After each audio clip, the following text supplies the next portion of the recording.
כן. את כל הקליפים האלה, אני באמת רייסיסט, אבל... Fucking podcasting. Alright. Alright, so how is it like to be a 25-year-old entrepreneur? 26 actually, today. fuck. Today is my birthday. Young motherfucker, really? Today, 10th of July. Really? Today. I'm 26 today, so... You're spending a shitty birthday with me. Maybe, but we're drinking beer in Barcelona. So, no alcohol on YouTube. Oh, sorry, apple juice. Kvass. Yes, kvass. It's really good. It's from Spain. You're sidetracking. How's it like to be a 26-year-old entrepreneur? Sitting like Andrew fucking Tate. Yes. So I think it's pretty difficult because sometimes I think about the stuff that I am losing on the way, because I've talked to you about this for a bit, you know. We've been talking for a lot, actually, and one of the reasons that we decided to do this podcast, first of all, because you're alone in Barcelona right now, and we got to be honest about that. And the other thing is we have conversations that are lasting about an hour and a half, 2 hours over the phone, which we feel have a little bit of information, a little bit of bullshit, and everything in between. And why shouldn't it be online? Yeah, let's spread bullshit online. Exactly. So Putin is good. No, absolutely not. So what are you missing?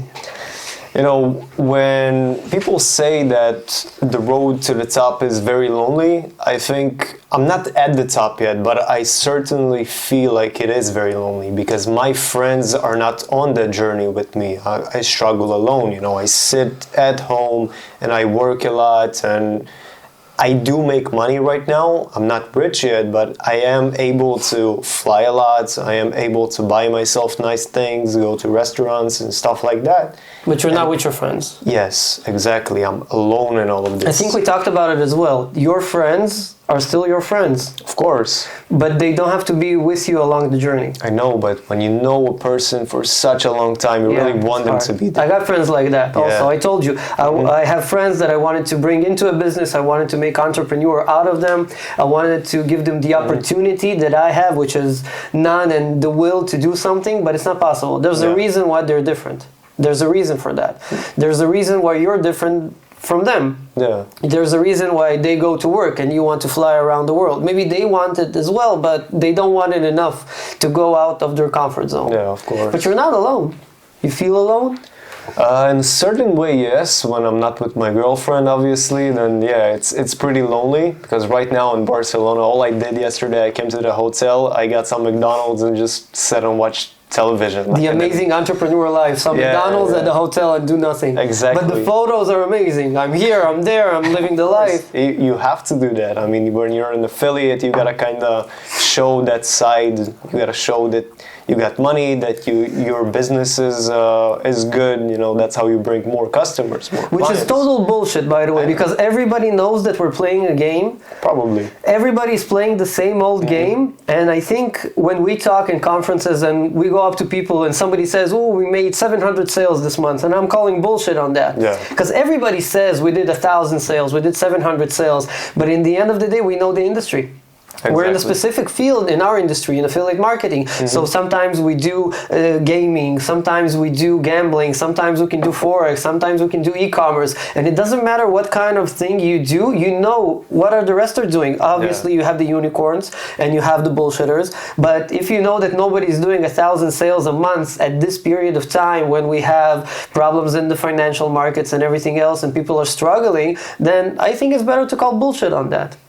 Because at least you're honest. And when I start to be honest and when I start to talk about that bullshit in conferences, people are like, oh yeah, well, you know, bro. People like honesty. Yeah, but it's bullshit.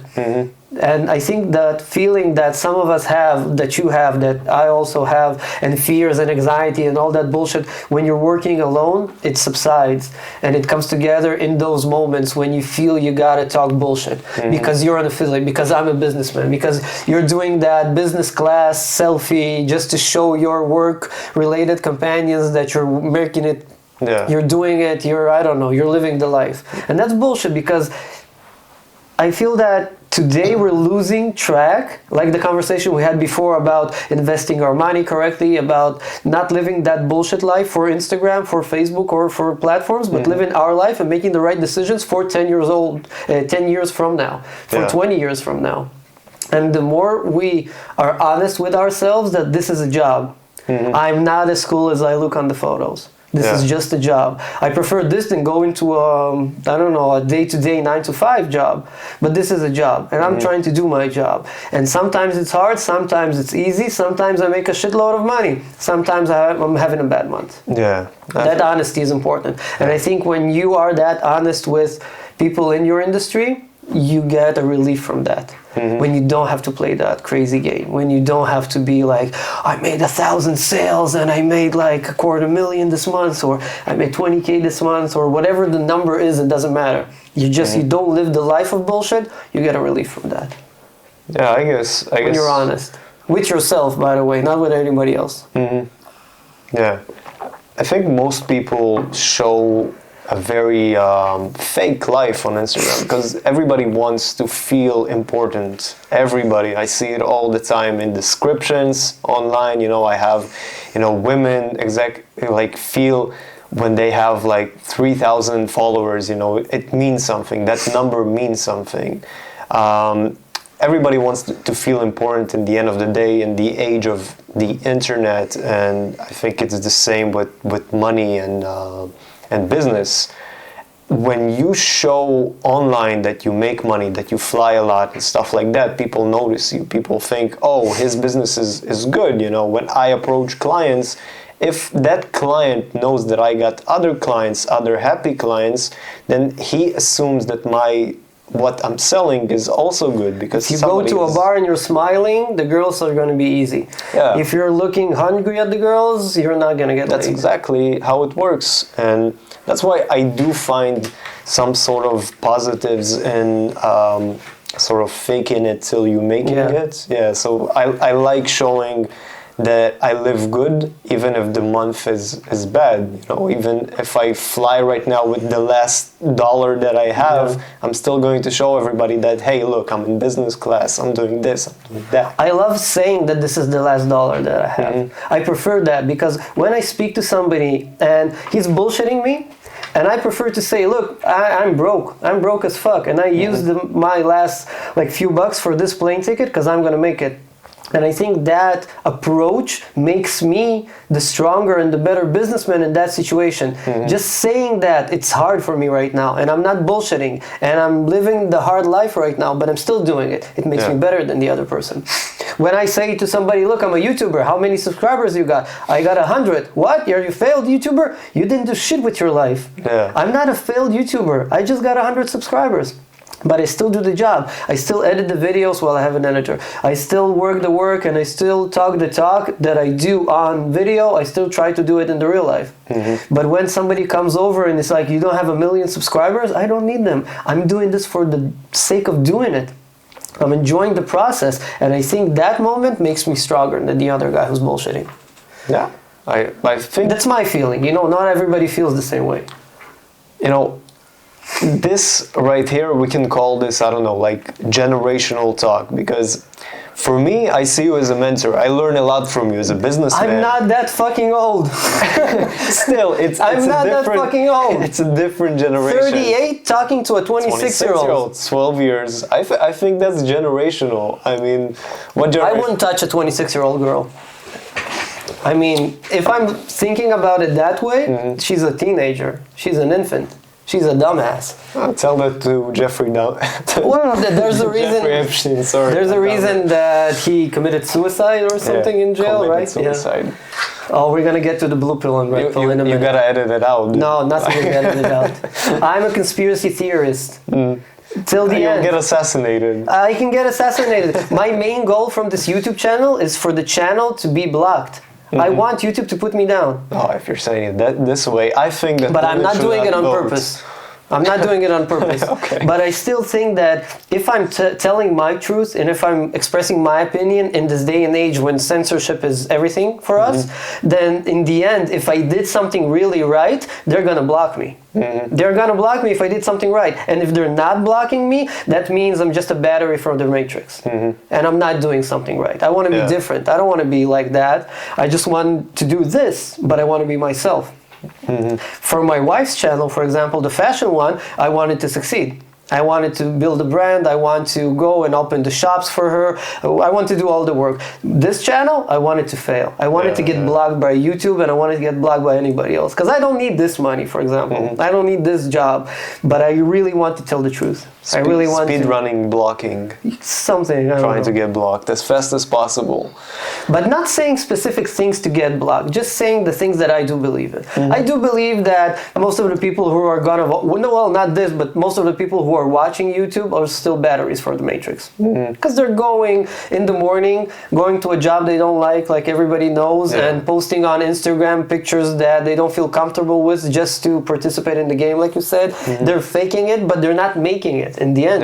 They're not trying to make it in the end. They're just participating in a small, stupid game. It's like I'm talking to a friend, why are you smoking? Well, I'm nervous from all the work I'm doing. Why are you working so much? I need money. For what? For the cigarettes? Yeah. I mean, it's an endless game. And if you're playing that game, you're a dumbass from the beginning. But it doesn't mean that they're wrong and I'm right. I'm just trying to live my life. Yeah. Like you're trying to live yours. Yeah, of course. And I'm not that old. Although I'm moving from here.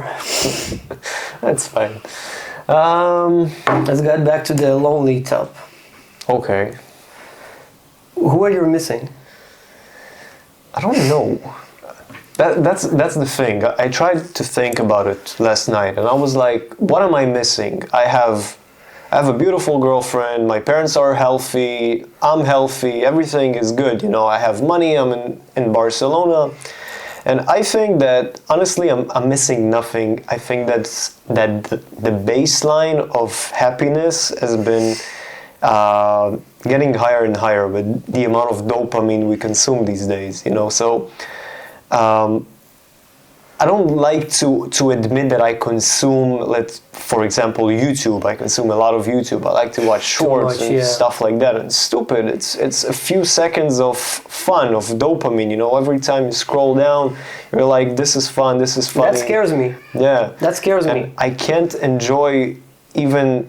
I remember when I was 5, 6, I would go out at like 6 a.m. and I would listen to the crows outside, and it would give me so much pleasure, you know, just listening to crows outside. Such a depressing picture, listening to the crows, not listening to the birds, not listening to anything positive, the crows. I love their sound. I just love their sound. I love, I don't know, the smell that I would get. And I think many people are like that. Yeah. Many people miss these days when we were kids and just going down a red slide after you go back home from school and stuff like that.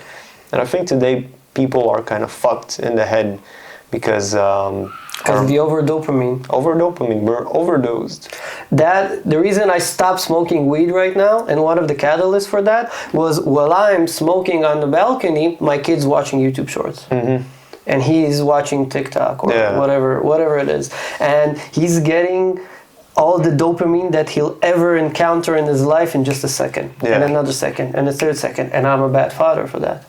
Because it's not going to be possible later on to take him off of that dopamine. He's going to be addicted. He's going to be addicted for sure. I'm trying to get him addicted to push-ups every morning. Because we do that every morning since he was 2.5 years old. Because I know that dopamine is harder, but once he gets addicted, it's going to be good for life. Shorts, I'm just giving him the shorts. I don't allow like booze in the house. Like beer is okay on the weekends because there's not a celebration of beer, in my opinion, and it's a personal opinion. When somebody drinks whiskey or other alcoholic drinks, they cheer.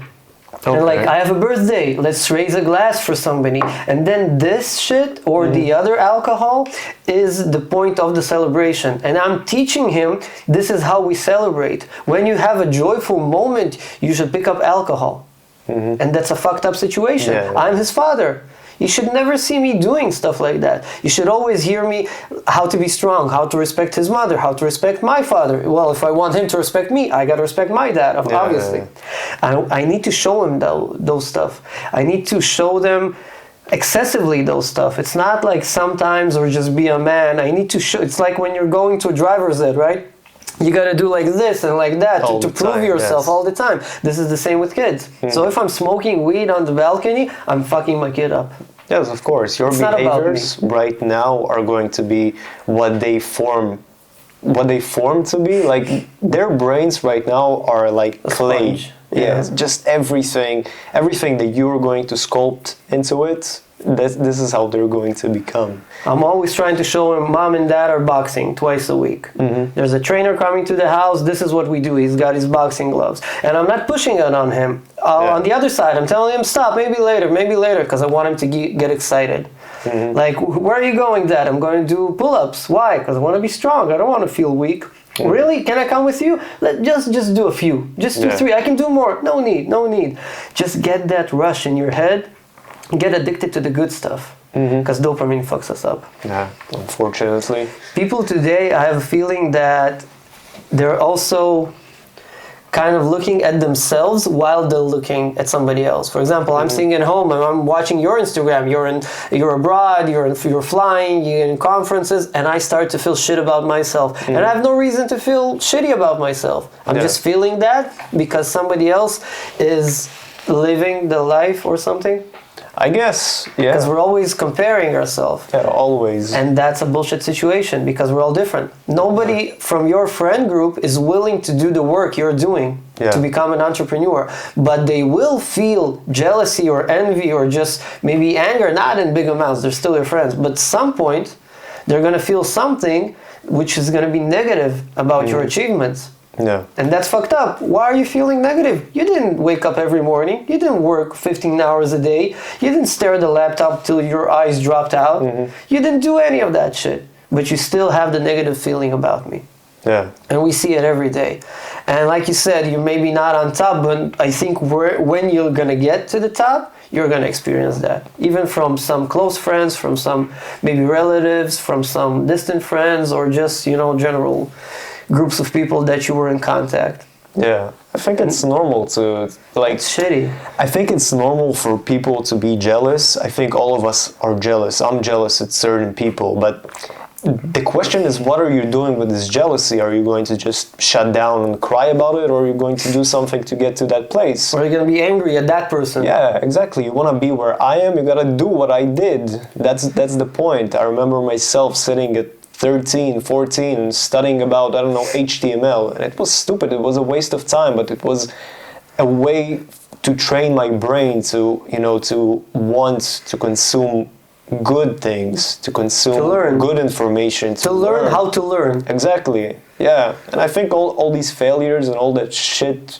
I see it right now as shit that I've done before has been tremendously helping me right now.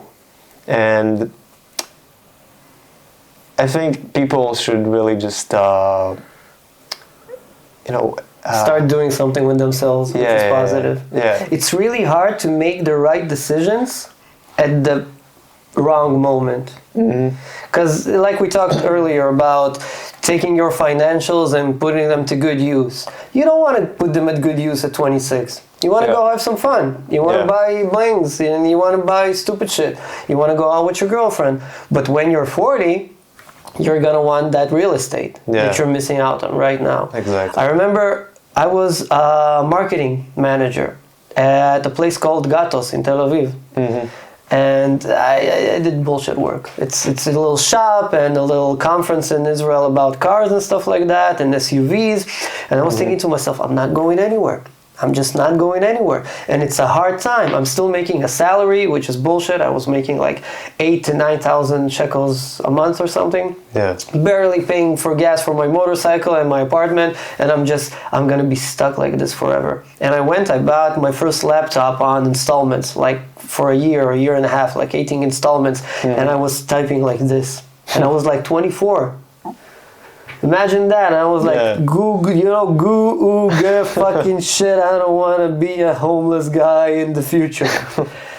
And 6 years after, I remember sitting with my friends and I was telling them, we got to go online. We don't know shit. Doesn't matter. We got to go online. We got to connect to that shit somehow.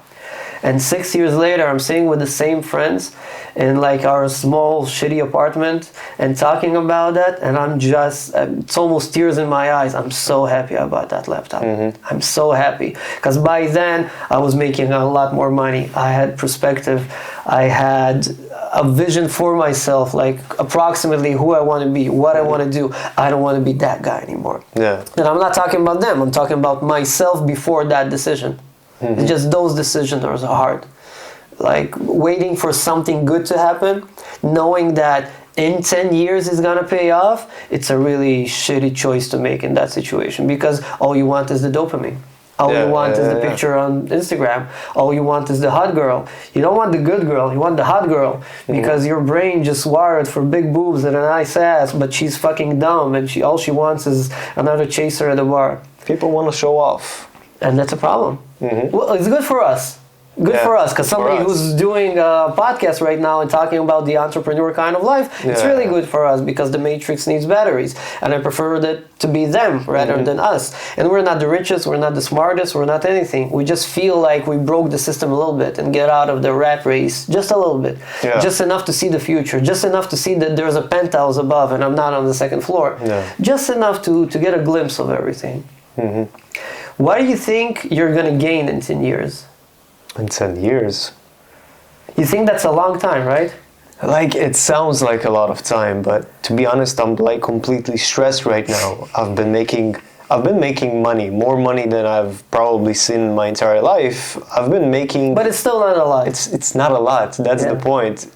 It doesn't matter how much you make, you always think about the next step as an entrepreneur. You're always as a person with anxieties. Yes, also that you're always thinking about the next step. What's the next step that I buy? What's my next investment? How am I going to be good in 10 years? Because in the end of the day, right now I'm 26. I don't have kids. I'm not married yet, but I want to do all these things. And when I have kids, I want them to live in a nice place, in a nice apartment. So you're asking yourself, where do I bring the money, the consistent money flow? Because right now I'm making money, but nobody tells me that tomorrow I am. This is not the kind of business that there's a tomorrow. You're just fighting every day with it's volatile. With a little Rambo shit on your forehead and the knife in your teeth. You wake up in the morning on the 1st of the month and you're like in complete shambles and you're thinking to yourself, how am I paying for this house? How am I paying for this car? How am I paying for my, expensive lifestyle and all of that? So right now I am making money, but I'm always thinking about what's my next investment? Where do I put this money? How do I make more of it? Which tells us that anxiety is a good thing. Yeah. Sometimes we relate, and when we talk about the mental states and stuff like that, there's always a negative twist to that. Like, I feel anxious. Oh man, that's a bad feeling. But maybe it's not bad. Maybe it's just like, all right, start moving. Yeah, it's good. Start moving. I'm scared. That's good. You should be scared. That's a good feeling to be scared. Anxious means that you want something. If somebody is not anxious at all, for me it's weird. Like, you're not thinking about stuff. You're not worried? You're not worried? You think it's gonna be okay? Who told you that? The government?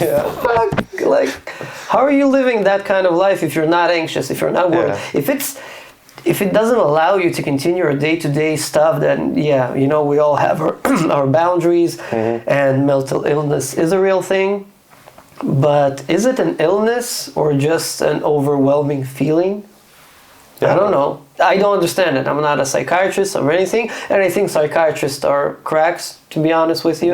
I don't believe that, and it's my personal opinion. I'm not trying to prove my personal opinion to you or to anybody else, but it's bullshit. Because if somebody says you're going to be okay, don't worry about it, just take a pill, that's fucking bullshit. That's not the way. This is not the way.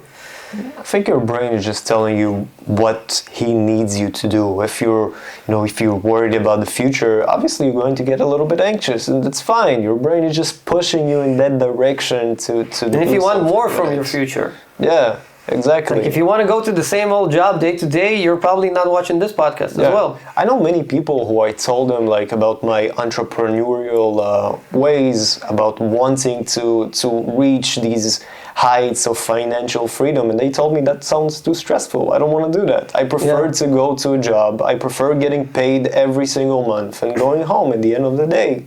That's so weird. Honestly, I understand them. You know, I'm like, wow, I understand the logic. Really cool. I don't understand them. I understand the logic behind the words. I don't understand them. I had a friend told me once, like, no, I don't want a career. I just want a job. Mm-hmm. And in my head, it's like, isn't that the same thing? A job is something you're not good at, and a career, it's something that you decide to get better at with time. Like, you don't want to get better, you don't want to improve yourself, like, and I'm okay. Yeah, I have no idea what to talk to that person. It's always weird to me how people don't want to self-improve. It doesn't matter at what. Like, you can improve at one thing. You want to improve your health, improve your health. You want to improve your financial state, do that. Yeah. But people who constantly sit stationary, doing nothing is so weird. Especially in our environment, we're Soviet Jews by the end of the day. Mm-hmm. Yeah. And that's, oh wait, you're not Soviet. You're Ukrainian. I was born in Ukraine. Yeah. What year were you born? 1997. Oh, you're Ukrainian. I'm the Soviet Jew here. You're just a fuck up. Just the Ukrainian Jew. Yeah. Ukrainian Jews are okay, but Soviet Jews are the shit, man. Okay. That sounds cooler. That sounds way cooler. Soviet Jew. Let's agree to disagree. I don't know, but you're kind of small and we were an empire. I'm not very familiar with the history of whatever it is, so I'm not like... I'm not saying we were happy, but we were bigger. Moscow got fucked a lot. Yeah, but that's part of the Soviet Union as well. Everything was a part of it, because as a whole, it was a huge empire. A bad one. Yeah. Nobody's saying that it was a good one, but it was a big one. But as immigrants to Israel, as Ukrainians, as Soviets, and I think I'm Ukrainian, but today it's kind of in the middle. Yeah. So because I'm from Donetsk. Mm-hmm. And it's maybe Russian, maybe Ukrainian, maybe nothing.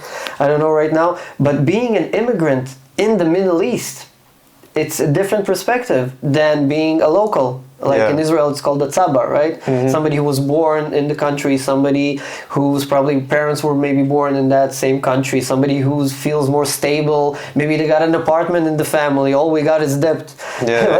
Usually that's the story. Like, who's more poor? When I see movies from Hollywood with black guys and the hoods and everything, they're rich. They got a home. Yes. They're rich. Yeah. You're telling that's bad. That's nothing. And when I see in our environment people who are also immigrants, for immigrants' parents, and living that kind of lifestyle, and they don't want more, that blows my mind. Yeah. Like, how can you watch your mom going to a shit job for your entire life and struggling with language and struggling with the local government and struggling with a different culture, with the different everything, and you don't want to overcome that? Like, how don't you want something better for your kids? I love my childhood. I'm sure you love yours. Because we all can relate only to one, to, our own personal experience. But we did saw the people who had it easier. Like, we all watched at a certain age when we were more jealous or less understanding of a situation. Like, oh, fuck, why don't we have a huge house? Like, why don't we have a new car? Like, why are we scraping to finish the month and buying the shit groceries and not the cool stuff that other people are buying? And seeing immigrants like us not trying to build something, just going to a job and struggling and drinking on the weekend just to forget their bullshit life. Oh man, that's even worse, because hard times should make hard people, right? Yeah. And those were hard times. They didn't make hard people. Strong people. Strong people. All right. How is that? I mean, that blows my mind. That's your friends as well. The friends who want to get a job. Yeah. They're immigrants as well. Yeah. How come you want a job? Tell you what, I've thought about it a lot. And I asked those people, how are you okay with doing whatever you're doing? Like, you have no future. I'm sorry, but your future is literally sitting in an office getting paid nothing. Office is good, by the way. Yeah. There are other options. But you're literally getting money to pay for your house, for your expenses, and you get nothing. You have nowhere to go. You have a glass ceiling above your head. You're just a rat running around. Exactly, and you're okay with this? I asked them about it. And they seem to not even understand that there is another way, that, you know, it's just weird to me, but some people are just not capable of doing that. Which again could be a good thing for us. The less competition, the better. Yeah. But our competition is hard. Yeah. And we're lazy, which is another fucked up situation to be in. Yeah, but you so gotta weird. be lazy to be an entrepreneur. Yeah. If you're hardworking, I call bullshit on that. People are like, I wake up in the morning, all I want to do is work. Fuck you, I don't want to work. Bullshit. The only reason I want money and I work hard for money because I don't want to work. That's the only logic in that. I like waking up whenever I want. I like to fly. Today I'm in Barcelona. I didn't have to cancel my job. I didn't have to call my boss and tell him, hey, boss, I'm sorry. Listen, I gotta go to Barcelona, and just counting my money, like how much can I spend. I don't care about these things. I just book a flight and I fly, and it's so fun because... And you have a good excuse. It's for my job. Yes, it's for my job. I'm here to meet people. I'm here to do my job. I'm here to meet you, to sit and do a podcast and drink some apple juice and just have some Say fun. no to alcohol. Yes. Good thing we didn't bring the cigars. Why do you like Tate?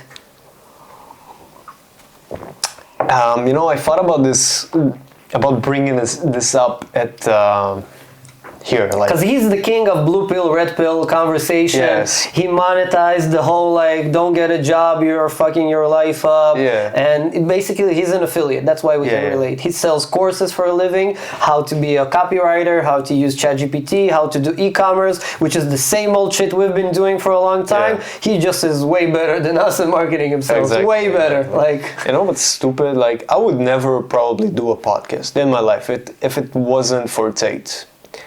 I'm scared shitless right now. Like, I'm sitting right now thinking to myself, there's a camera on my face. I don't like the room, by the way. My only problem is I don't like the room. Yeah.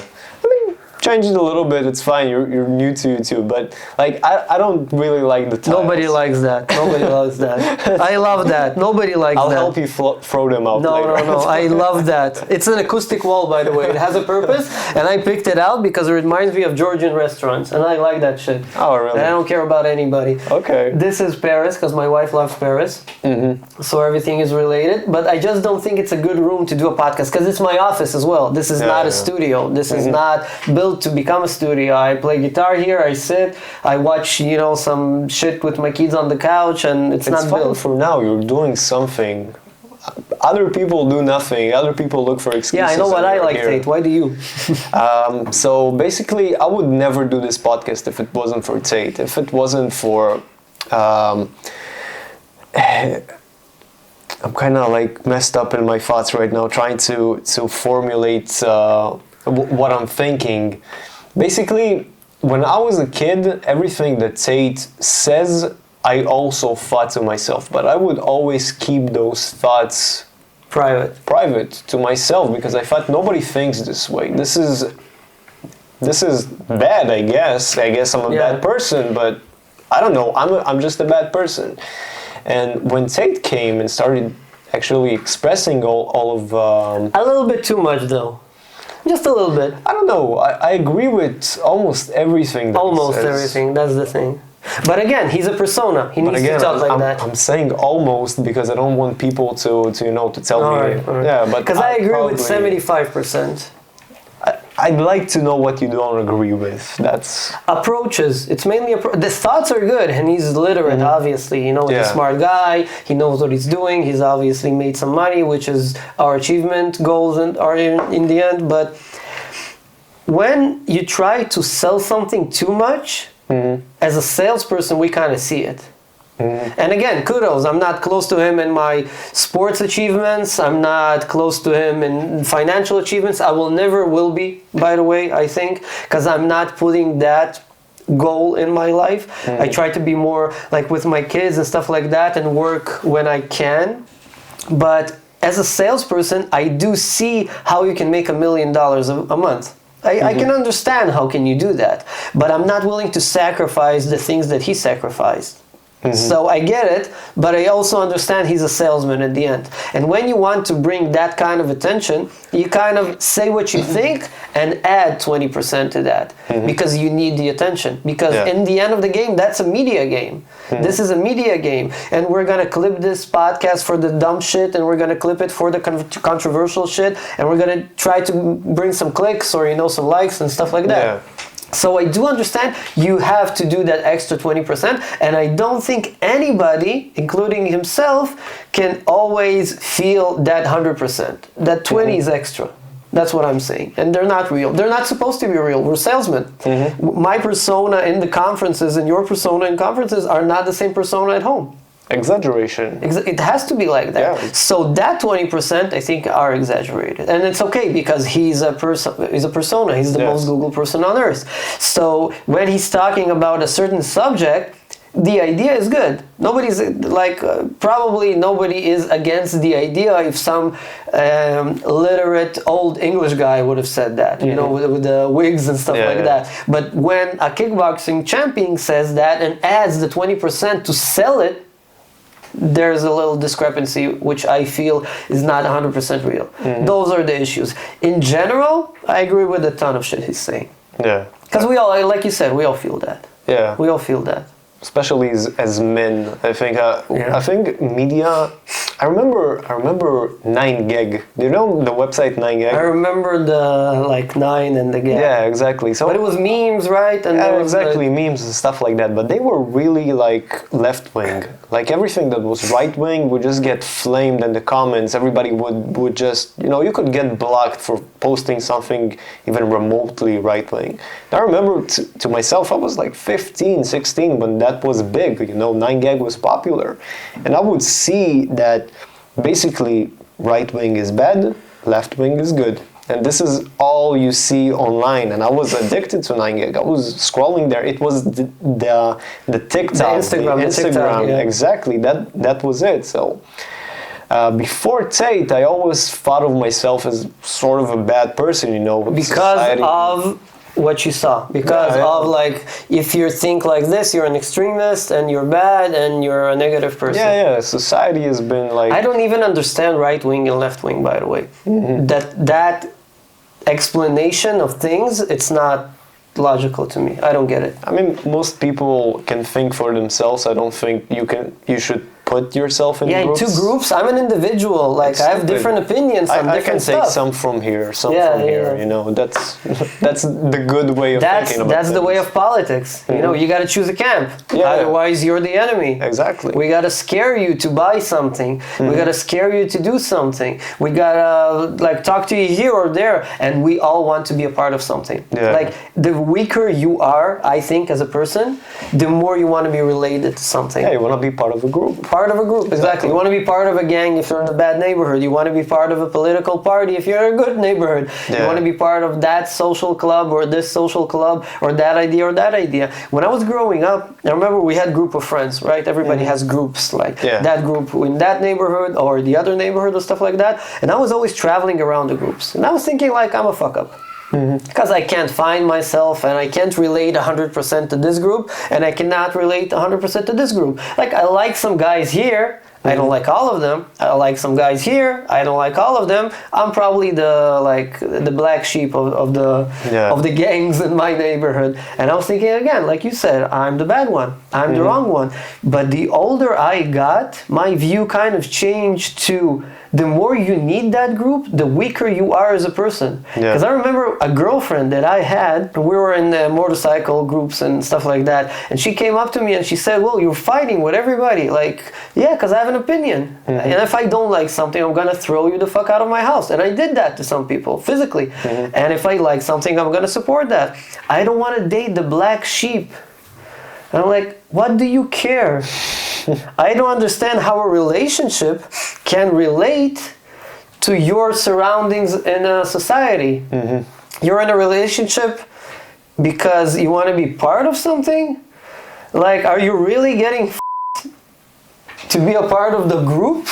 That's so weird to me. So You're not an stupid. individual. You're not something like that. She was an amazing girl. She was a smart girl. Anybody who married her today is super lucky. She's an amazing person. I'm not saying anything bad about her. I really do believe that. But that conversation made a ton of thoughts in my head go off like, that's so weird.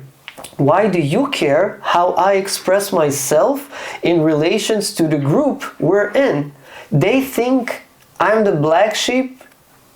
How is that? So you're afraid to lose friends? You're afraid to lose your place? Why are you so connected to a place? And that kind of blew my mind. And when I started to look at those people in that group and other groups, and again, I'm talking about from my perspective, why are you so related to each other in anything? In like every fucking birthday, every event, everything that happens, you need to be a part of that. And my only feeling is you're fucking weak.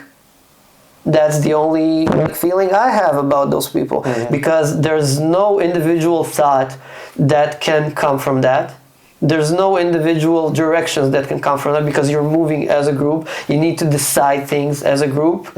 And it's weird. I'm all for a commune. You got friends, some do this, some do that. All of the friends that I have right now don't agree with anything I have to say. Anything. Anything. That's the funnest conversations I have. Really, like, they think the war in Russia, it's Putin's fault. And I'm like, no, it's the Americans, motherfuckers. Because the Bay of Pigs were the Russians putting missiles in Cuba, and the Americans fucking Cuba up, and now it's the Americans putting shit in Ukraine, and the Russians are fucking that up. It's politics. It's a broad scale. It's not somebody's fault. There's no one person who wants to kill somebody.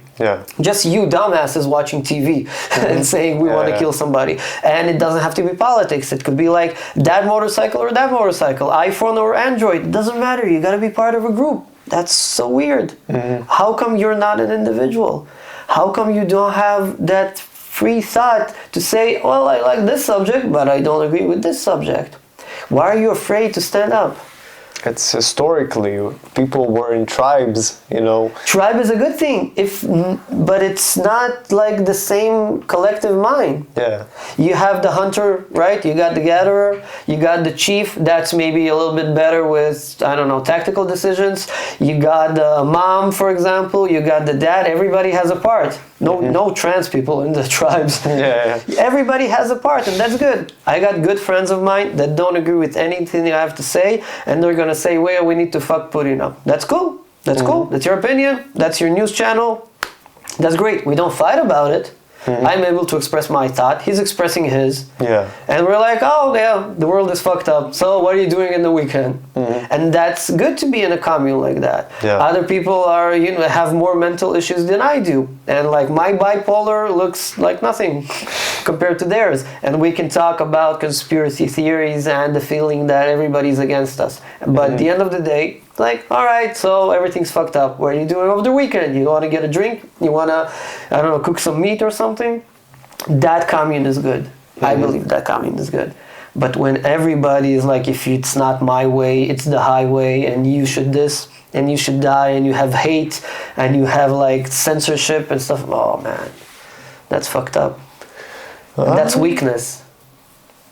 I believe that's weakness. That's too much. And we see that today, that's like the hottest topic. I don't think having an opinion about something like, how am I going to say this, like 100%, you can agree 100% about something. I think there's always like a reason to look the other way, or at least to weigh it. There's always a counter. And you don't have to be right. Exactly. I can be wrong. It's with fine. My opinion, it's fine. I'm 38. I was dumber at 26. I'm going to be smarter at 45. That's okay. We got to evolve. It's progress. We should. If I have the same opinion from when I was 20 to when I'm 50, well, I'm a battery. A lot of things that I believed once are now completely changed. A lot of things I believed half a year ago have completely changed. Exactly. It's okay. I shouldn't be right. If I'm expressing an opinion about politics, or I'm expressing an opinion about, I don't know, something else, or another hot topic, it doesn't mean I'm right. Yeah. It just means that that's my opinion. Yeah, a lot of people take it for granted, you know, when somebody with authority tells them that this is right, they just believe it. This is right. And this is, I think most of the left wing are like that. The right wing is also like that. I'm not saying they're not, but I see it a lot on the left wing, especially. Today I think we just agree more with the right wing because the left wing just took it too far. Yeah, a little bit too far. Yeah, it's not like I'm not against vaccines, for example, COVID and stuff like that. I'm all up to medicine and it's good.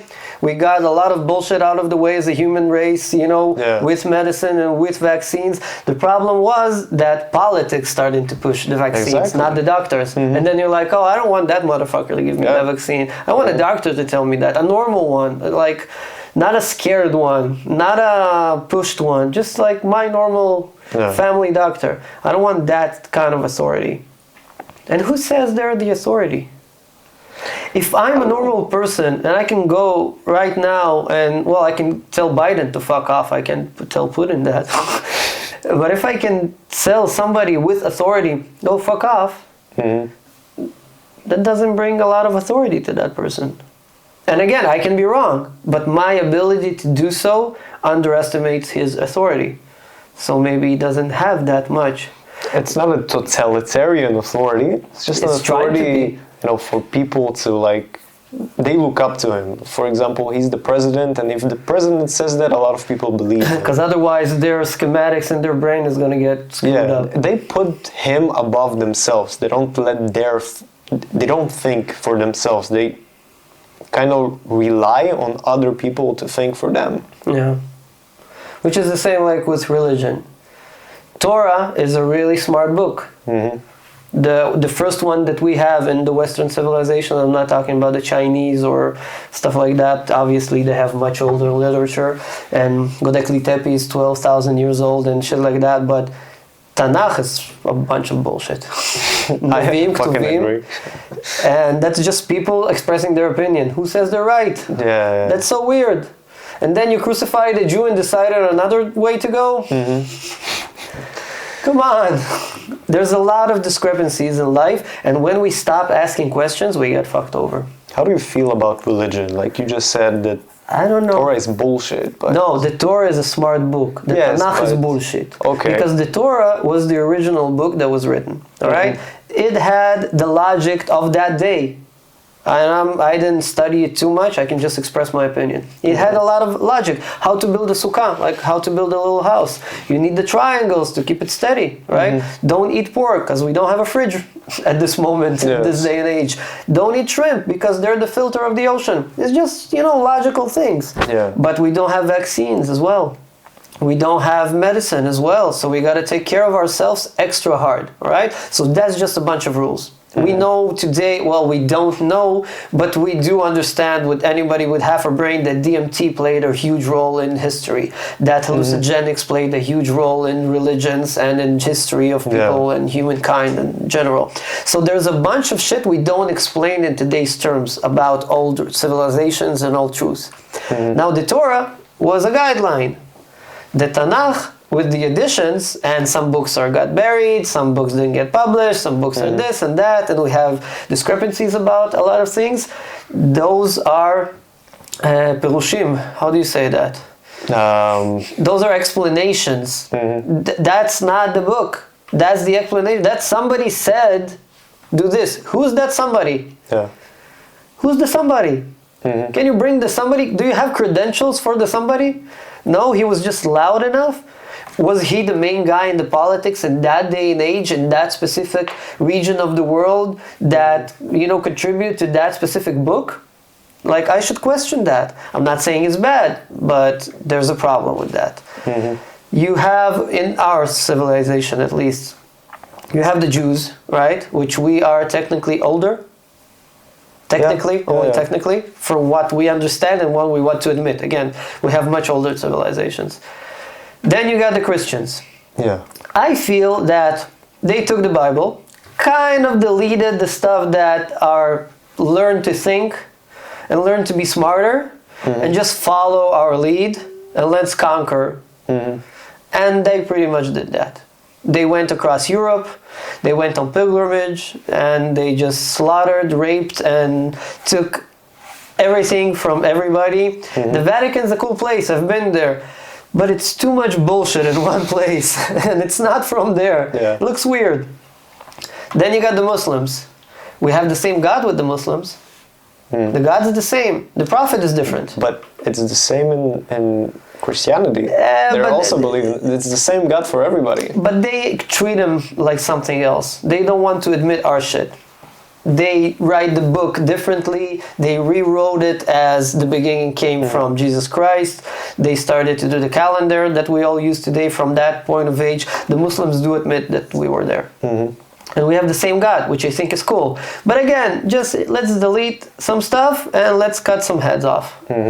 And I do understand the logic behind taking something and treating it as a way to get a following from people, which is a bad thing in my opinion, because you're using those people who want to be part of something, who want to relate to something. You're using the good parts to sell it to them, but then you're taking advantage of the same book for your excuses to pilgrimage, to rape, and to steal everything that you can, and to put the people that are in charge right now into a bigger state of something and give them more and give them more and give them more. On the other hand, you have all the beautiful things that religion offers. And there's a ton of beautiful things that religion offers. Every religion. Christianity, good Christians. I was baptized as a Christian because my dad's a Christian. Me too. Yeah. And I have a cross. I love it. I'm a Jew from my mom's side, and they cut a little bit of me when I was small. And I love that thing as well. I don't have any Muslim friends, but I do know a lot of Muslim people from Israel. Everybody I met who was not on the news was an amazing person. Amazing person. And there's a lot of beautiful things about religion. There's a lot of beautiful things to care about somebody, to give from yourself and give it to somebody, to use the teachings of each book and to say like how to be a better person, how to be better for society, how to be better for your family, how to improve yourself. There's a ton of knowledge that, but there's a problem when somebody else is telling you like this part and this part and that part. You can use everything for good and you can use it for evil. And historically, it was, in modern age, I feel, was used more for evil and for wars in the modern age that we know of, and used as a scripture for this and an excuse to do that and an excuse to do something else, more than let's stick to the values. Let's try to help each other. Let's try to bring like a new society to some place to help them, not to rob of their culture, just to give them more tools that we have. The Christians could have gone to any place they wanted in the world and helped, but they said, fuck your shit, and this is our land right now. And that's the problem. And because of that, it's a mixed bag of feelings. You have a ton of good things and you have bad relations with it. And it all depends on the person. Because if you're naive enough to believe something that will make you do bad things, then religion is not that good for you. But if you use the teachings or the power of believing in the virtues of your religion, that can be an amazing thing for you. And as a society, as a world, we're not the same. Some use it for one and some use it for another. And religion is personal. And it's not about your God or my God or a God. If I believe in the good things that I believe in, and I call it religion, or I call them values, or I call them education, or I call them whatever I call them, that's just a good thing. And everybody should respect that. And if I use it to wield a sword against a weaker kind of tribe or a place in the world, or destroy a culture because I think that mine is better and my language should be superior, or my church should be in this place instead of their older religion, that's fucked up. I completely agree with you about taking it to your it's a personal experience, you know. when I was 15. Book of Eli, you remember that? No. That movie with, I think it's Denzel Washington, and he's blind and he's carrying the last Bible. And he's trying to protect it from like bad guys because it's the apocalypse and everything's fucked up. Interesting. And somebody wants to steal that book because he knows then using that book, using the Bible, he's gonna get a following. And that guy is like guided by God because he's blind, but he can whip everybody's ass with a katana sword, and he just protects that book with all costs. There's a power to that. You can go to the good cause, you can go to the evil one. Yeah. That's a problem. You know, when I was a kid, sort of 15, no, not even 15, it was like 14, I turned into an atheist. Well, let's take it a bit back. And after you watched the last podcast with Tate, you became more religious. No, not really. When I was a kid, I was very religious. Like, I would pray before bed, I would ask God to like guide me. Jews or Christians? Christian. All right. I was a Christian. I was raised Christian. My grandma was Christian. She would always pray before bed, and she kind of taught it to me. And I would pray to God, wishing for good things, asking Him to guide me, to choose me, whatever that meant. I was 8 That's cool. back then. That's cool. Yeah. That's good. But when I was 13, 14, I kind of changed my mind, and I stopped believing in God because of the Bible, because there was just too many things that didn't connect to me. And when I stopped believing, I told everybody this: it doesn't matter if you believe or not. If you've been a good person your entire life and you're going to go to heaven and God is going to judge you, he won't care if you believed or not. He's going to tell you you've been a good person, David. You may go. You have to Which pay for kind of, sins. if you believe in heaven still, as an atheist, kind of No. I'm saying cancels the atheism. I'm saying out. theoretically. Theoretically. Today, I don't consider myself as an atheist. I'm not religious. I don't find any religion appealing to me. I think that I can't even say that God is real. I believe that something is above us. A God, not God that is, talked about in the Bible and whatever. But even if it's aliens, I don't care. I do think that something bigger than us exists in this universe. I just don't know what it is. And I think it's fine. Yeah, I think every person should just be a good person. Just help others, respect others, and whoever judges us after death or while we're living on this planet, if you're a good person, you're going to pass the test. I feel that I judge myself more than something would ever be able to. Yeah. And in the hard moments of life, my judgment is far more cruel and hard and consuming what I believe about myself, what I regret about doing, what I'm happy about doing, than some other figure would be able to. And maybe in those moments when you're so lost and you're so weak in that moment and you're looking for something, it doesn't matter if it's somebody or yourself in the third person or just the situation, that's grueling. That's really hard. And that's harder than anybody else can judge me. I'm harder on myself than any God would ever be. Yeah. Because I know everything. I know the bad stuff I did. I know the good stuff I did. I know how I felt in that moment. I can remember what I did and what I didn't do and what I regret and what I'm happy about. And that's what's happening. Yeah. If you go, I think if I'm going to be old and I'm going to die, and if everything was good, I'm going to die with a smile on my face, and that's the heaven. And if I'm going to say, fuck, I fucked up my life, I didn't do something, or maybe I was a bad person, or I didn't do enough, or whatever, and I'm going to be just dying with regret, that's hell. Yeah. And that moment is going to seem eternal. That, lying bed, kind of DMT-filled brain with all of the emotions and all of everything else, that's going to be eternal, that moment. But only I will know if I'm in heaven or hell or what kind of situation I am. Yeah, I guess. And I do believe in hallucinogenics today. psilocybin and DMT and ayahuascas and everything else, that they open up a whole new world. I have not experienced that for myself. I never tried DMT, I never tried ayahuasca. I did experience peyote once, fucked me up. Worst night of my life. But I guess that's what I needed to get from that specific night.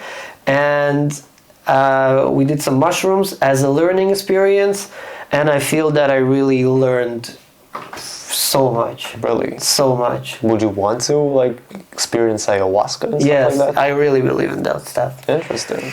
I thought I was going to experience ayahuasca when I went to a peyote ceremony. And I was like, herbs, yeah. All right, cool, that's gonna be fun. It's a dumb story, by the way. And I'm coming to a shaman or something, dumb situation, really dumb situation. And everybody's talking about cacti, right? Okay. And I'm like, why are we talking about cacti? I thought this is ayahuasca. Like, what are we doing? Peyote, all right. And I'm Googling, what the fuck is peyote? Oh, this is the Indians. All right, fuck it, I'll do it. They're explaining that you're gonna get what you need, not what you want. Okay. And I was looking for myself. I still am. And I came to mushrooms and ayahuasca and stuff like that because I want to know more. I want to experience more. I want to understand ego death. I want to understand the next level. I want to understand more. I don't know what, but I do want to experience more, and I want to broaden my horizons. I think it's important, and I have a feeling I'm just at the tiptoe right now. And it doesn't relate to money or job or anything else. It's just a ton of information I'm not connected to right now. And I start drinking. It's like a tea of some sort, the peyote, and everybody's in a circle. They got drums, leather drums, and it's a fire and everything else. And I'm drinking that shit, and I don't feel good. And you have to barf. At that point, they say like throw up, but I'm a Soviet Jew. We drink till we die. I don't throw up. I should have thrown up, but I was fighting it. And it's not about, I think, throwing up. It's about to release and to, give yourself to that. And I wasn't doing any of that. I was holding and I was fighting with it. And by the end of the, not the end of the night, the beginning of the night, I was just crumbled like on the floor and looking at the stars, waiting for the morning to come. And I was in just unbelievable pain. Not physical only, but everything. Just everything. But the only thing I was thinking about for those 5 fucking hours when I was just like, look, physically I'm hurting, it's my wife. That's the only thing I was thinking about. Like, I just need to get to her. This is the worst experience of my life. And I was talking to myself, don't you fucking forget it. Wow. Don't you fucking forget that in this situation that you never felt as bad as you're feeling right now, the only positive thought in my mind was my wife. And I was crumbled. I gave a hug to the Indian in the morning because there was a real Indian then, which I was drinking the tea with. Like the guys, and they were helping. They were good people, everything. But I was suffering like crazy. In the morning, I got in my car. I was feeling like shit. But again, that Soviet Jew who was drinking their entire childhood just autopiloted the car home. I just came home, saw my wife, threw up like crazy in the bathtub. Like everything just went out from me and just fell asleep for a day. Wow. But the experience that I had was in that dark moment, the bright thought was my wife. And I can never forget that. It's like... That's such a crazy thought. And it's exactly what I needed. Yeah. I didn't want it, for sure. I didn't want any of that. Nothing. But I guess that's what I needed. I needed like that final thought and that final like something. Because I loved her from day one. I just have a good experience with my wife. Yeah. But that was more than anything I would want to endure physically or emotionally, and that's what kept me, like the stars are gonna pass. And I was looking at the stars. I was waiting physically for the stars just to move, to wait till the morning, till this shit comes. And they're singing, they're crying their eyes out. How come we doing this to Mother Earth? And Mi Jardín, the songs in Spanish, all of that bullshit. And I'm just, I'm like that. Wow. And that's interesting. I don't consider that a bad experience. It was a hard experience, but it wasn't a bad experience. But it's cool. Like you're telling me right now, I'm kind of jealous of you. Well, those 6 hours, you won't be jealous. I'm sure, but it's such a beautiful, thought that you thought about your wife. There's right now there's a connection between your souls even. Like it's beyond And we how want to you get feel. divorced once in like 4 months. And we're saying like, you take that kid, I'm going to take the other, we're going to do a part. No, it's not going to work. Fuck it, I love you. Like that.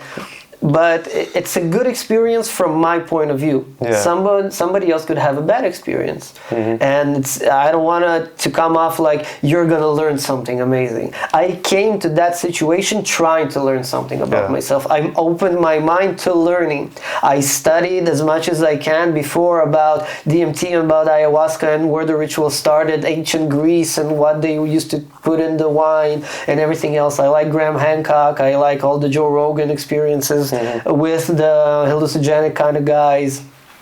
Paul something, the mushroom guy was, I don't remember the name, but I like that information. I'm interested in that information, and I'm really curious about ayahuasca. But today, after some mushrooms and not a lot, and that peyote experience, I do understand that ayahuasca is currently above my pay grade. Really? That's too much right now. I had a friend who tried it. He told me that he was talking to himself. Could be. I don't think talking to yourself is the special part, but I do think that the more you learn before you do something like that, the more you get out of it for real.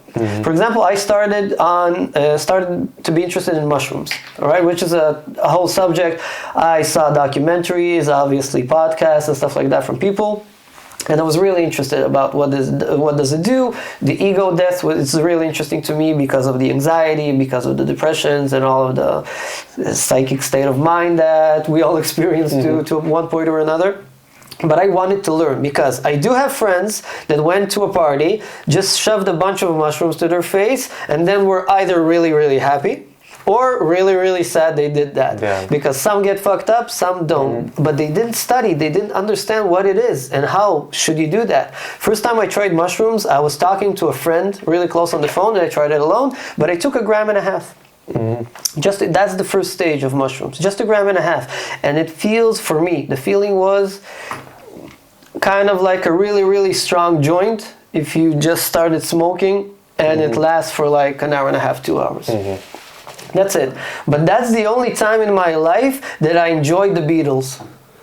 Really? The only time. I hate the Beatles. That's bullshit. Same. 3 chords and 4 motherfuckers that don't know anything. I don't like that. But the Yellow Submarine at that point made a whole lot of sense to me. And I was, because you're conscious, you're not stupid on mushrooms, you're not anything. You're just like, I'm kind of high, I feel more. To me, my emotional state was always closed. So when I tried mushrooms, I got a feeling that somebody like played all the keys in my emotional like being, and they just reminded me that I got a key for happiness, and I got a key for being this and that, and all of the keys. And I just felt them for a second. But that gave me the perspective that that's a possible feeling, and that's a possible feeling, and that's a possible feeling. And I wanted to experience stuff on that. I was alone, so sex was out of the question, because that's the first thing you want, I think. Everybody says that, and I felt that as well. But I put on music, and I went for a walk in North Tel Aviv, near the beach. Amazing day, it was a ton of fun, and I put on the Beatles. Because I remember somebody telling me, like, that kind of music you should listen to, you know, when you're high, or like Comfortably Numb, you know, Dark Side of the Moon, maybe, stuff like that. That kind of the playlist that people did on substances. And I listened to the Yellow Submarine, I think, twice in a row. Really? And the songs were good all of a sudden. I never listened to that again. I don't like the Beatles, they're not on my playlist. But those songs made sense at that point.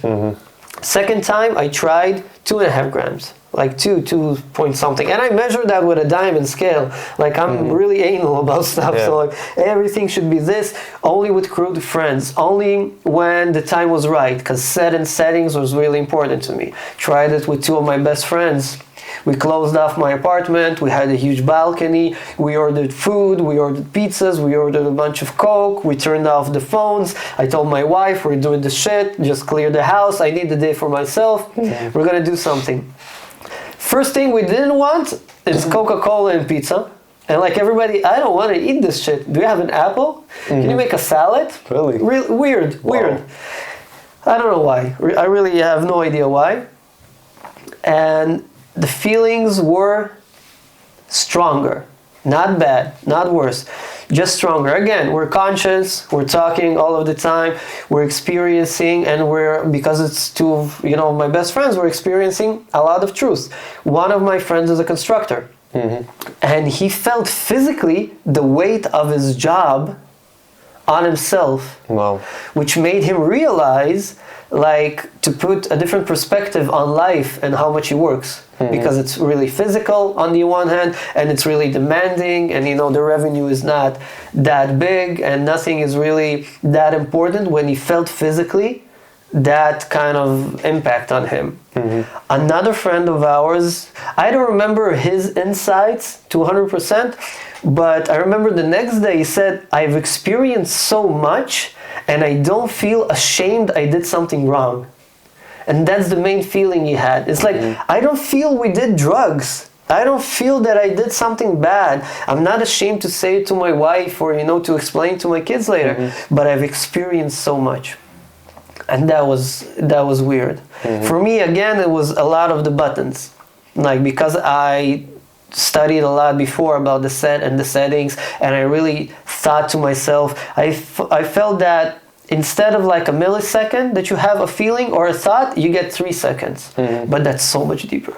That's so deep that you can go inside yourself and really learn something about a specific feeling, about a specific thing or something. I think I even, after that or the third time, I called my dad, which we never had a good relationship in my life. He was always a closed Russian, stuff like that. No feelings, never a hug. I never heard I love you in my life, which I know he does, but I never heard the words. And I told him, look, I'm never afraid because I had you. And I always felt like a man, and I had this because I understand that. And thank you very much. And I was almost crying. I had tears in my eyes, blinking to the inside, trying not to break down. But those feelings became real. And the fear of expressing a feeling, you don't want to say you're feeling weak. You don't want to say you're I have tears or stuff like that. That barrier just flew out the window. And it made me feel a lot more free with my feelings. And it made me understand that I'm really sensitive as a person. That's why I used to fight on the streets a lot as a kid. That's why we were alcoholics by the age of 12. That's why we were running to bullshit scenarios that a lot of immigrants do when they're small and they don't have any authority and the parents are not at home. But those feelings were super real. The third time we tried 3.5 grams. Again, with one of the best friends and another really good friend. I went through the rooms in my house in the third experience, and I went to a guest room. I felt nothing. I went to my kids' room, and I was overcome with love, because this is a place of love. I went to my bedroom, and I felt a bunch of emotions about my relationship with my wife. And then I went to a closet and closed the door, which is a fully dark, small closet, like a wardrobe closet. And I saw Kat's eyes blinking, and when I turned my sight, it went with me. I went out of there after 2 seconds. I called my friend, you should experience this. I just closed the door and I heard, fuck! I opened it. How long were you here? Just a millisecond, but everything is so more and so more. But again, not a club, not taking too much, taking it step by step, experiencing something. And after we did mushrooms for the first time, and after we did mushrooms for the second time, it was months before I was ready, and I stopped thinking about what I experienced before I wanted to try it again. Right now, I think I would be able to do the next stuff, which is 5 grams. I think it's a hero dose with the ego death and everything. You need a sitter. But right now I'm not ready for that. That was going to be too much information. That's going to be too much feelings. That's going to be too much truth that at this moment, I don't feel comfortable with. I want to finish a bunch of shit in my life first, related to work, related to our moving to another country right now, our immigration, and everything else. And I want to be more free before the next experience. But if you learn, I think that's amazing. That's 10 years of therapy, just in one day. And it's not over that day. Just the next day you start thinking. And after 2 days, oh, shit. After a week, you're like, fuck, I didn't think about that. Yeah. And the feelings and everything. I think it's super interesting to me. And I think after psilocybin and the hero dose in in mushrooms, I think ayahuasca is a step further. And DMT specifically, there's a bunch of, right? There's a few different DMTs. I'm not so good at drugs. I think, I don't think there's drugs. I never did drugs in my life. I have to use the restroom. Go use the restroom. He went, I think, in the most interesting conversation, but I think it was too long as well, because talking about hallucinogenics and talking about stuff like that, that's a really interesting but a really hard topic to explain. And in this point, I would like for you to go and watch much smarter people than I, with much more experience than I, and just thinking about how can you learn more, not experience and not try them before you learn much more, because people with certain mental states, or people with certain mental illnesses, or people in certain stages of their life should not attempt or try anything hallucinogenic. That could really fuck you up. And there's a lot of stories against it and for that, and everybody should be grown up enough to make their own decisions. Now we're gonna fast forward the shit when we come back. On the third experience, everything was deeper, more feelings, more truth. And when I was talking to my best friend Max, we actually had that conversation, and I just turned to him and I said, you know why I never shut up? Because I'm afraid what's going to happen if I do. And it just came to me. Because I never shut up. My wife always says, you can do anything you want besides stop talking. That's not possible for me. And that's all because of fears that I have, what will happen if I'm not in control of the conversation. And then we stood about 2.5 hours staring at the clouds. And collectively, all three of us just stared at the clouds and talked about how nice the clouds look.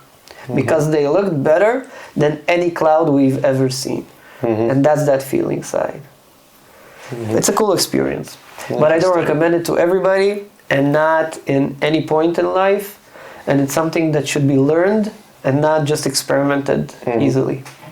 I had a point in my life where I kind of wanted to, do mushrooms.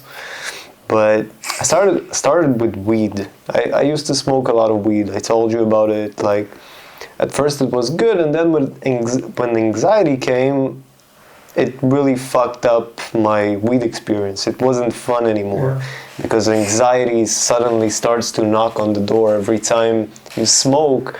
Your brain is like, you're a piece of shit, you're not doing anything, you're going to die broke. And I understand this thought. It's a good thought, because I stopped smoking weed, and I think it helped me.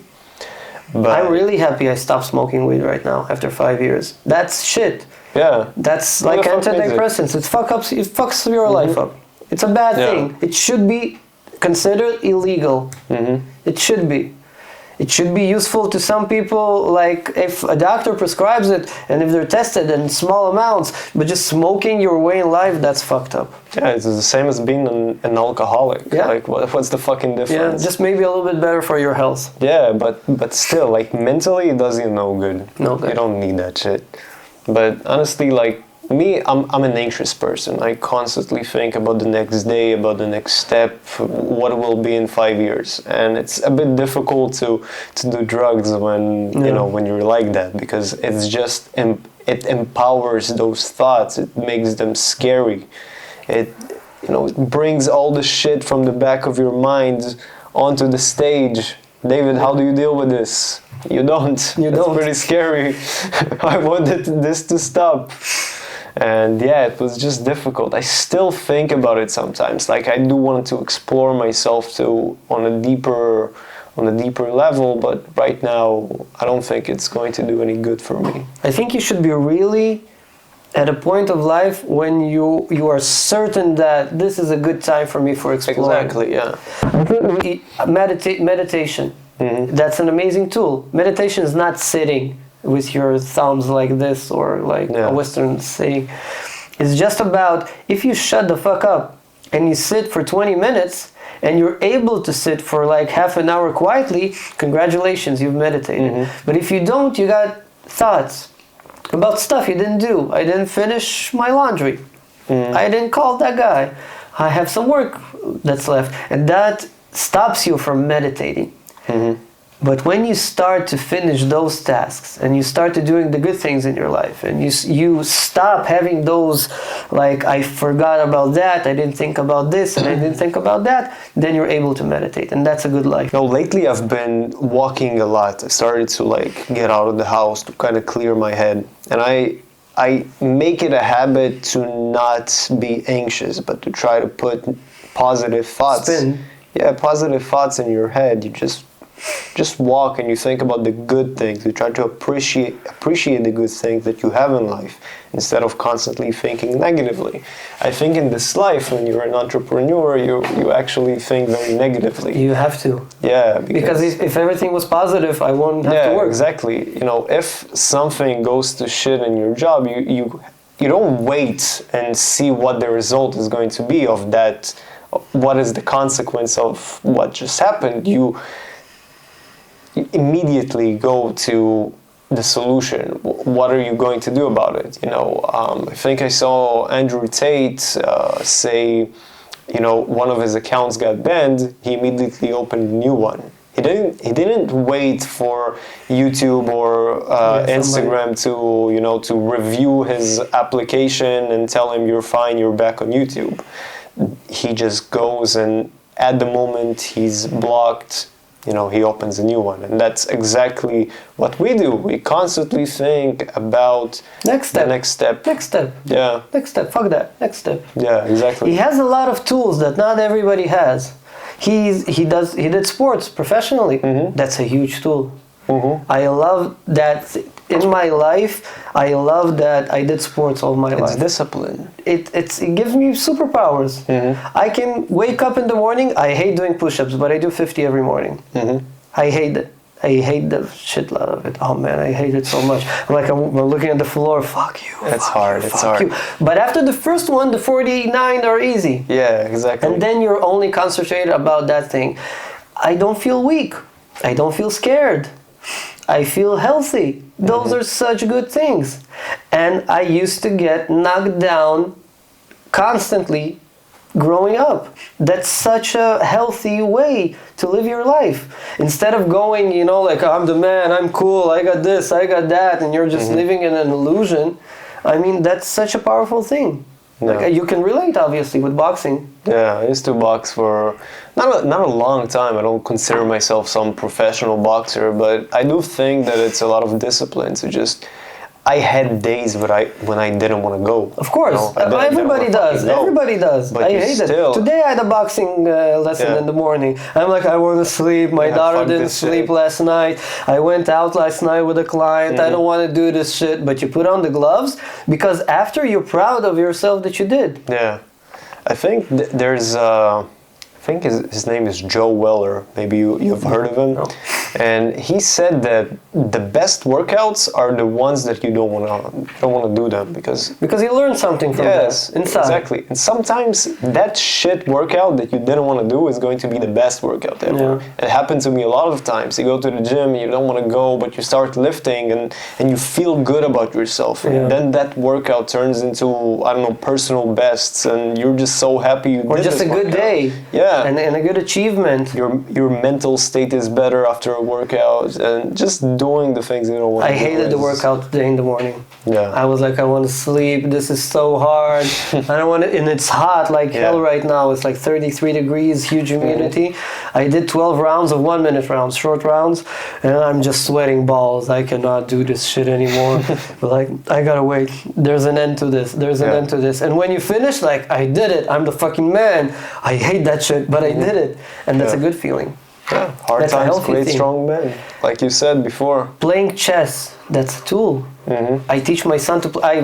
I suck at chess, I really do. But I teach my son to play chess.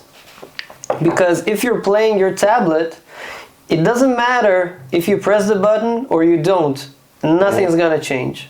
That's the way like tablet games are built. And I build games for a living, not for a living, just for fun, but I know that as well. And you can understand that from apps and from building anything. The purpose of building a media product is just to waste somebody's time and for us to make addicted. Exactly. But if you play chess, you learn how to think because you get fucked up all the time. You're like, I lost. And if you bring fun to losing, that's just making a winning person. Losing is fun. It's fun, Losing but is not the for best thing. everybody.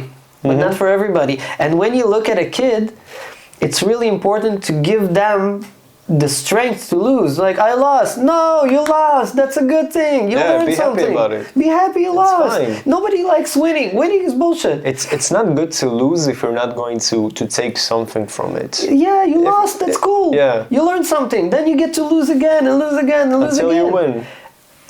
You win by losing and smiling. Yeah. That's the winning part. I mean, don't be a loser. Don't just be a fucking loser. Being a loser is not playing because you're afraid of losing. I mean, if say you're... I'm a loser at chess. With everybody I play, I fucking lose all the time because I just lose the passion after 5 minutes. Like long games, my ADD's all over the place. I understand. But I love losing. It's like, cool, I lost. I didn't see that shit. Nice. Yeah, but nice. I'm enjoying that. You have to learn something from it. Of course. I think to the right. If you're doing something, let's say boxing, and you're a professional boxer, you go to the ring, you fight other dudes for trying to beat you up, and you try to make it and stuff. But let's say you lost a fight. You have to go back to the drawing board and ask yourself what the fuck happened. Yeah. And if you're a boxer that never does that, like, I think you're a loser. I think it doesn't matter to me if you box, you're cooler than other people. But if you are a loser, like you lost and you didn't learn anything, you're not trying to get to the next step, you're just a fucking loser. Yeah. If you're not trying to get to the next step, you're a loser. I like admitting when I lose, because it's, again, like I told you, I'm a YouTuber with 100 subscribers, but I'm a YouTuber and somebody else isn't. Yeah, I'm a bad boxer. I'm a really bad boxer. I don't like the stance, because I used to do more karate and more like grappling and stuff like that when I was a kid, and I'm a shitty boxer, but I like boxing. I love it. It makes me think. It makes me work hard. I'm not trying to be a professional. I'm almost 40. I do it because I enjoy it and because I know that suffering is good.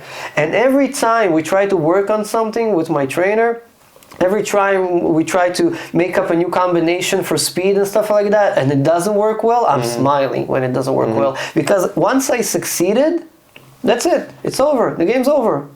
Once I lost, the game continues. And that's the fun part.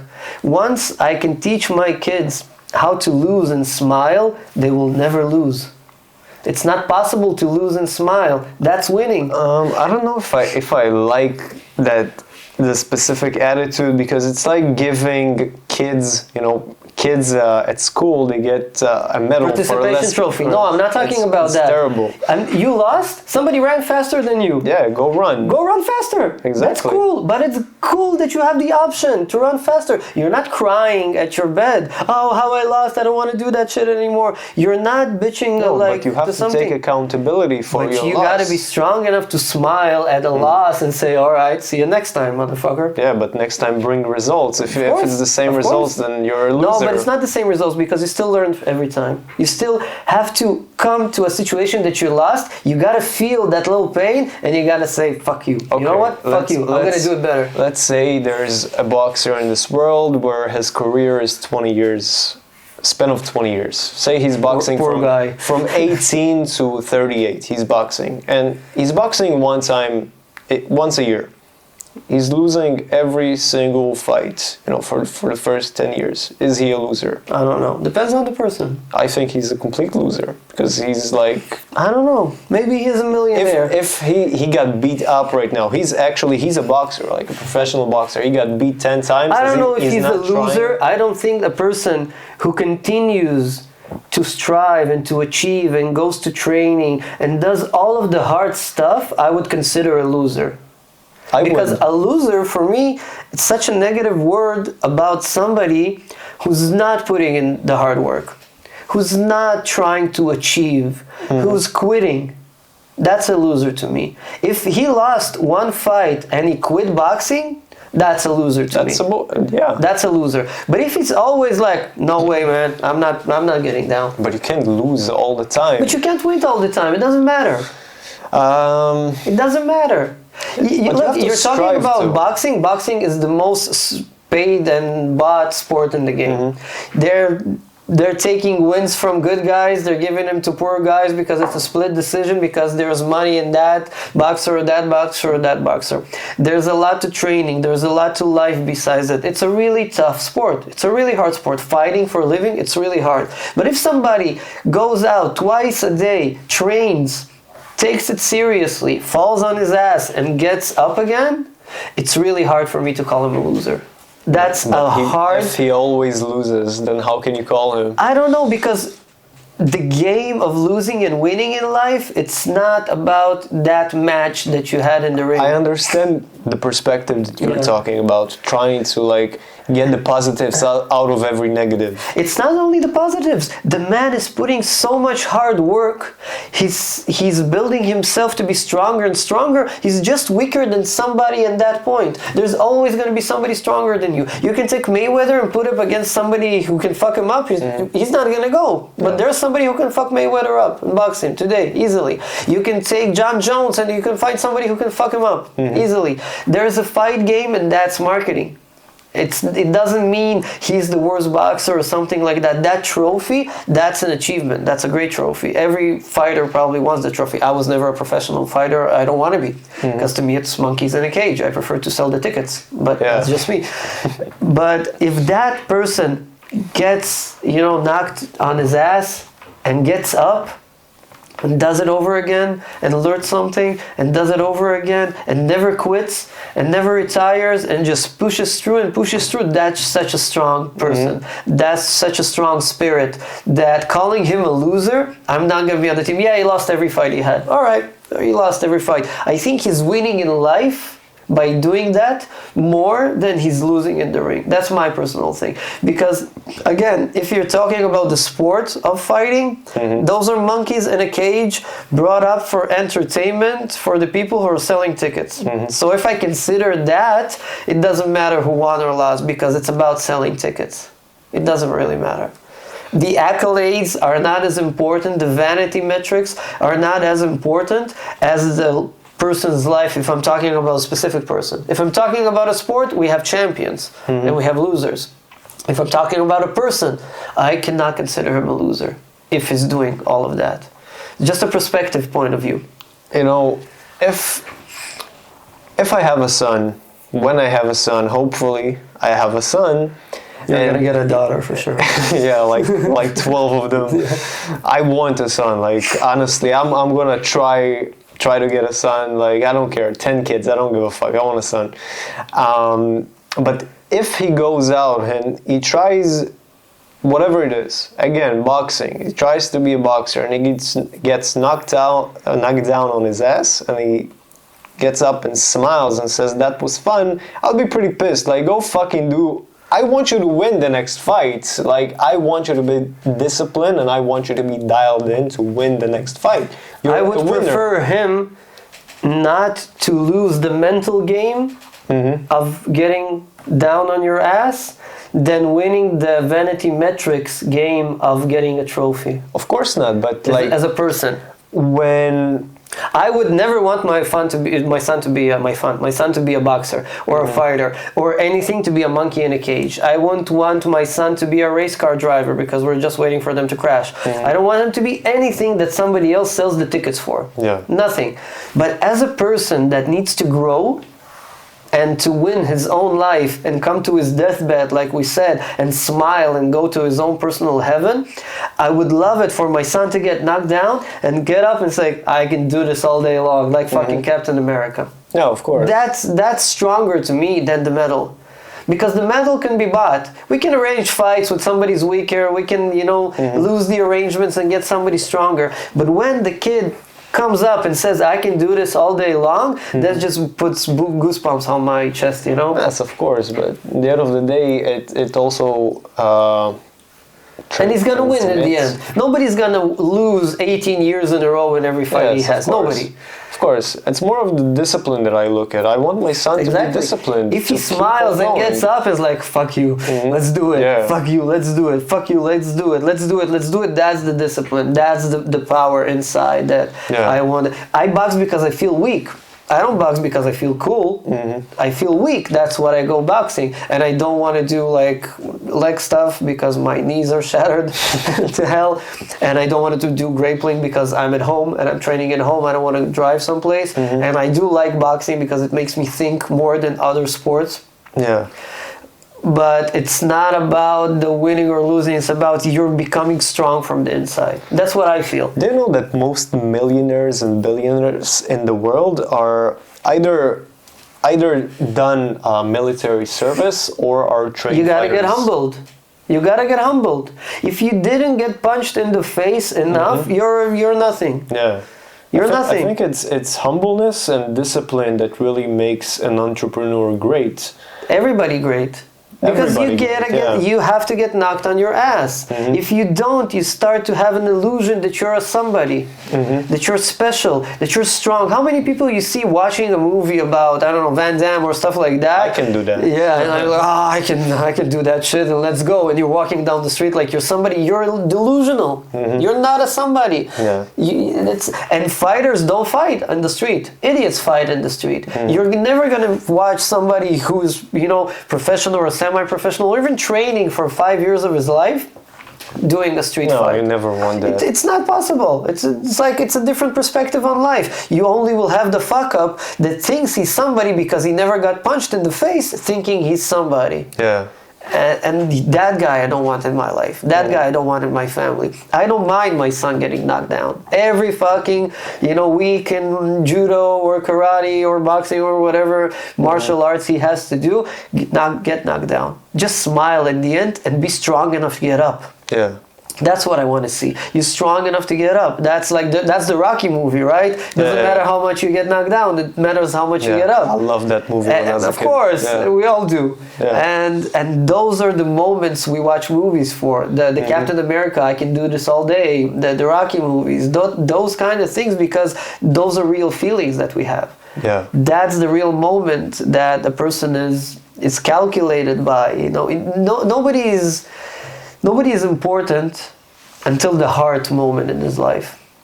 It doesn't matter what you feel or what you do until you encounter the hard moment. And if in that hard moment you have a certain truth to yourself and you have a certain power, a certain perseverance, or something special inside you that makes you overcome that as a man, as a good man, and don't break down in tears or do something bad or steal or I don't know, kill or do any of that weakness kind of thing, that's the moment you prove yourself to yourself. In that hard situation. Yeah. And those are the moments you train for when you do martial arts, when you do something hard, when you fall on your ass.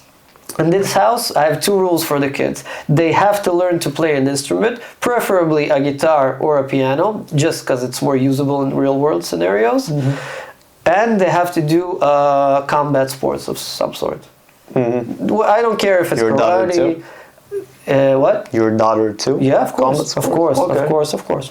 It doesn't matter if my daughter or my son. I would much prefer her to do like Brazilian Jiu-Jitsu because I like the idea she can break any hand that touches her. But it's not up to me. No. Combat sports will help you as a person. And I'm not talking about martial arts or like fighting techniques like boxing. Oh, we got one camera down. Okay. And I'm not talking about something else, but just those abilities, just those options, just being able to do something more and be stronger. Actually, personally, my son is going to be like, I'm going to treat him bad. Like in a way that he's going to go do sports all the time. He's not going to cry. You're not allowed to be a little bitch. I'm sorry, but I think that's like... Yeah, you gotta be a man. Yeah. I totally agree. You gotta be a man. I told my dad that I wish he was harder on me because right now I see the value of it. When I was a kid, I didn't see the value of him letting me not go to training, letting me not do this or that. But today I see the value because... It's really hard to be a dad. Yeah, I'm sure of it. It's really hard to be a dad. Sometimes we think I had a conversation with my son. I'm going to explain it differently. We were in Paris, and I pushed him with my leg because he was going under my feet and was kind of interrupting, and I was holding my daughter. She was a baby. And I just pushed him away. Too aggressively, I pushed him away. But then I took him aside, and he was like 3 or something. I don't remember how old he was, maybe 3.5, closer to 4. And I'm like, look, I'm sorry. I'm sorry that I pushed you, and I feel bad about it, and I wanted to tell you, you do not deserve being pushed at all, and I'm sorry I did that. And he said, thank you, Dad. Thank you for saying that. The fucking 3.5, I was like, what the fuck is going on? You're so smart. And I was like, I want you to understand something. I wasn't a dad before you came in here. I was just a guy.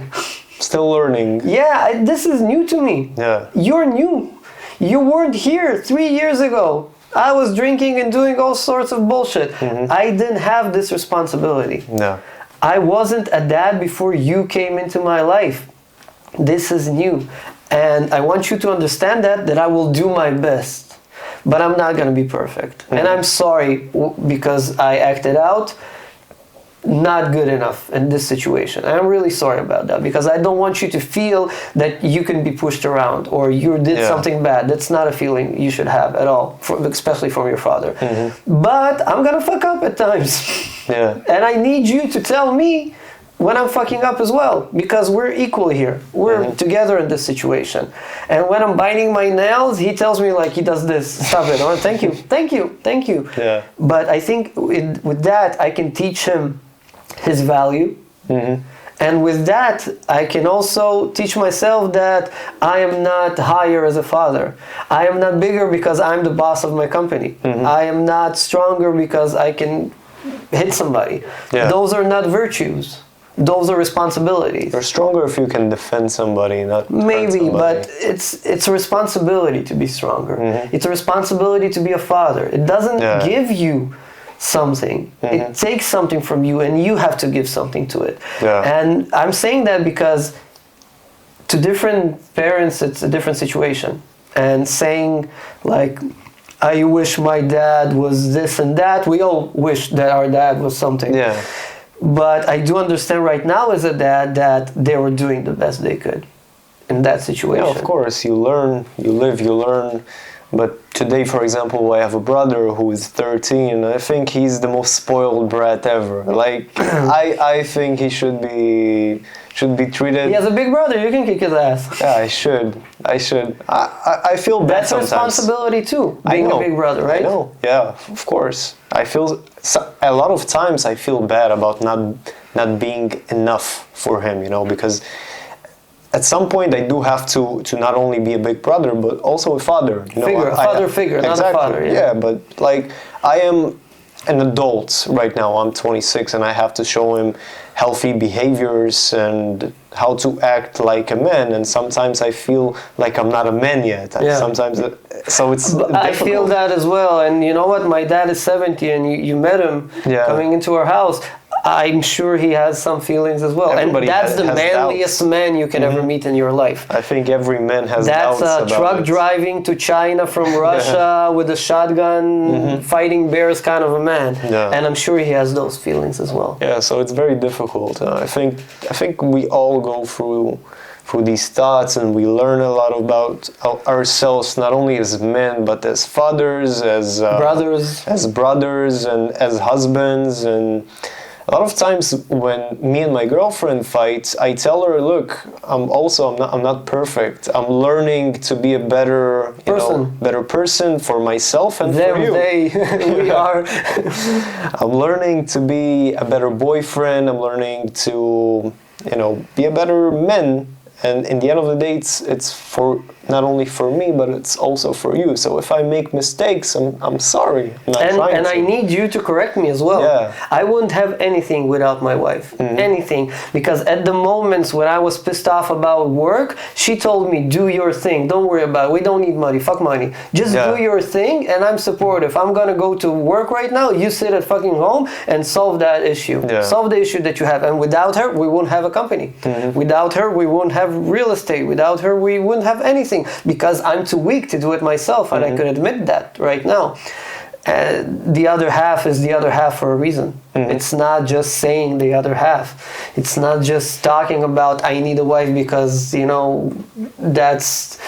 I don't know, because I'm not gay, I need a wife, I don't know why. But the other half is a real other half, and you're not supposed to do the same thing. At least in my book, you're not supposed to.